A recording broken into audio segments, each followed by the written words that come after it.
आदरणीय मंच और समादरणीय पूरा सदन सबको प्रणाम कर रहा हूँ। वास्तव में श्रद्धेय मुकेश वर्मा जी का उद्बोधन जब चल रहा था तो ऐसा लग रहा था जैसे हम सब लोग होली मिलन कार्यक्रम में जन्माष्टमी कम लग रही थी, होली मिलन ज्यादा लग रहा था। इसलिए हम एक तो ये तय कर लेंगे कि होली में फिर से मिल रहे हैं और उद्बोधन उसमें मुख्य किसका रहेगा ये कहने की आवश्यकता नहीं है। इसलिए हमारे अतिथि श्रद्धेय वर्मा जी रहेंगे और काम का जहाँ तक प्रश्न है तो वो तो खैर जो कुर्सियों पर बैठते हैं वो सब काम करते ही है, लेकिन मुझे लगता है कि श्रीवास्तव जी यहाँ बैठे इसलिए कह रहा हूँ, ऐसा नहीं है। मैं कई बार उनकी अनुपस्थिति में भी इस सब बात को मैं कहता रहा हूँ कि आज वास्तव में जो जमीन तैयार हुई है साहित्य के क्षेत्र में काम करने के लिए, संस्कृति के क्षेत्र में, उस प्लेटफॉर्म को तैयार करने का काम मनोज श्रीवास्तव जी ने किया। परिणाम भले आज आ रहे होंगे, लेकिन निश्चित तौर पर एक गरिमामय स्थान पर ले जा करके संस्कृति मंत्रालय को उन्होंने छोड़ा था। मुझे लगता है कि बस हम सब लोग बाद की पीढ़ी के लोग, मैं तो अपने आप को बच्चा ही मानता हूँ, तो हम सब लोग उस काम को गति देते रहे लगातार, और उस गति को बाधित करने वाली शक्तियों को ईश्वर थोड़ा सा कमजोर करे, ये भी कामना इसके साथ करता हूँ। केवल मनोज जी जैसे कुछ अच्छे मन के लोग पटरियां बिछा दे, लेकिन अब कोई इंजन को स्टार्ट ना होने दे तो भी बड़ी तकलीफ आती है। तो सब वातावरण अच्छा बना रहे कुल मिला करके। और जहां तक 26 तारीख का प्रश्न है वो तो मैं लगातार पिछले 1-2 महीने से भूमिका बनाने की स्थिति में आ गया था और मुझे लग भी रहा था कि वास्तव में काम तो 3 साल करें, 4 साल करें, 6 साल करें, एक जैसा होता है, कोई बड़ा अंतर नहीं आता। लेकिन सचमुच पूरे कपड़े समेट करके एक बैग में रख करके ले गया था मैं, और राकेश जी को कह दिया था कि मैं 1 दिन 2-4 दिन बाद कभी आकर के, और बाकी बची हुई किताबें हैं मेरे पास केवल यहाँ पर, सब ले जाऊंगा। इन 3 वर्षों की जो सबसे बड़ी उपलब्धि है, जिसको हम सब लोगों ने बार बार इस बात को रेखांकित किया, श्रद्धेय मनोज जी ने भी कहा, मुकेश वर्मा जी ने भी कहा, और मैं इंदौर के सभी साहित्यिक कार्यक्रमों में लगातार इस बात को रेखांकित करता हूँ कि भोपाल के साहित्यकार और भोपाल की सभी साहित्यिक संस्थाएं जिस आत्मीय भाव के साथ मिलकर के उत्सव धर्मी रूप में पूरे साहित्य का आनंद लेते हैं, वो अगर मुझे लगता है कि मध्य प्रदेश के सब नगरों को सीखना चाहिए भोपाल से। यहाँ पर जितने अच्छे ढंग से अक्सर लोग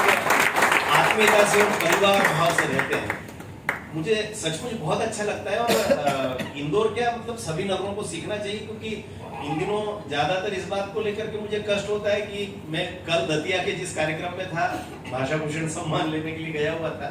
वहां भी मैंने ये कहा कि राजनीति वालों को तो हम लोग अनावश्यक बदनाम करते हैं। राजनीति वालों को तो राजनीति करना ही है, वो राजनीति के क्षेत्र में गए ही राजनीति करने हैं, लेकिन साहित्य जगत राजनीति के क्षेत्र वालों से ज्यादा राजनीति कर रहा है। ये बड़ा दुखद है। तो हम सब लोग इस सबसे थोड़ा बाहर जाए, और मुझे लगता है कि बड़े खुले हृदय से एक दूसरे की उपलब्धियों को स्वीकारना, एक दूसरे के सृजना धर्म को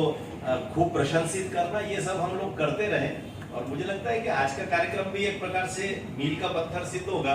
कि हम सब एक दूसरे की उपलब्धियों में परिवार भाव से प्रसन्न होकर के सम्मिलित होते हैं। ये मुझे लगता है कि सबसे बड़ी उपलब्धि है, और ईश्वर करे कि ये प्रेम हम सबका और कई गुना बढ़ता रहे, ये शुभकामनाएं हैं। ये पुस्तक की भूमिका केवल इतना बता दूं कि ये हेमंत नंदन बहुगुणा विश्वविद्यालय में एक शोध अधिकारी हैं, और वो दीदी इस समय वहाँ साहित्य भारती की प्रांत की अध्यक्ष है प्रदेश की, उत्तराखंड की। वहाँ की उस इकाई ने, सक्सेना दीदी यहाँ पर बैठी है, भोपाल में भी उसकी इकाई है, तो उस इकाई ने तय किया था, और एक शायद नीलाम्बरा फाउंडेशन है, उन दोनों ने मिलकर के कि एक विशेषांक पहले वो प्लान कर रहे थे, लेकिन गड़बड़ ऐसी हुई कि कुछ चुनिंदा लोगों को उन्होंने पत्र व्यवहार किया था मध्य प्रदेश के। एक काफी वयोवृद्ध आदरणीय माता जी हैं इंदौर की, वो बहुत ज्यादा स्नेह मुझ पे रखती है, उन्होंने उसको फेसबुक पर डाल दिया उस पत्र को, उनके पत्र को। अब उसमें व्हाट्सएप और ईमेल और सब थे, और वो पत्र लगभग 4 दिन फेसबुक पर डला रहा। इस बीच में तो बवंडर मचा, तो वो उनकी पत्रिका तो बेचारी मुश्किल 64 पेज की रहती थी, तो उसने ये इतना बड़ा पुलिंदा तैयार कर दिया उस एक पत्र ने और 350 पेज की तैयार होगी। लेकिन जिन लोगों का आशीर्वाद भोपाल से भी मिला है, अधिसंख्य लोगों का, इंदौर से भी, और पूरे मध्य प्रदेश और संपूर्ण भारत से लोगों ने लिखा है, मैं आप सबके स्नेह को समझता हूँ। इसमें जिनके आलेख नहीं है, इस पूरी किताब से ज्यादा भाव और स्नेह और आशीर्वाद मेरे लिए उन सबके मन में, जिनका नहीं छपा है, ये मैं बहुत अच्छे से जानता हूँ। ये पुस्तक कोई मानक भी नहीं है और मेरी वास्तव में इच्छा के विपरीत भी आई थी। लेकिन एक बात जो मैं लगातार चाह रहा था कि मेरे कार्यकाल में रहते हुए ये पुस्तक ना आए, मैं लगातार उसको टालने का प्रयास कर रहा था। और आप सबको बताऊं कि ये पुस्तक उस दिन भी आ गई, इसमें रोड़े भी बहुत आए। ये पुस्तक देहरादून से छप रही थी, फिर वहां पर उनकी पूरी प्रकाशक के यहाँ जाकर के फाइनल फाइल करेक्ट हो गई, फिर से उन्होंने सारी रचनाओं को एकत्र करके और फिर राकेश जी की भी मदद ली और राकेश जी ने यहाँ से उसको प्रकाशन करने में उनका सहयोग किया और फिर से रीडिजाइन किया उस पुस्तक को उन्होंने। उनको क्योंकि वे स्वयं प्रकाशन का काम देखते तो उनको लग रहा था कि इसमें बहुत सारी कमियां हैं, तो उसको फिर से करके और फिर नीलांबरा प्रकाशन और संदर्भ प्रकाशन ने मिलकर के उसको निकाला।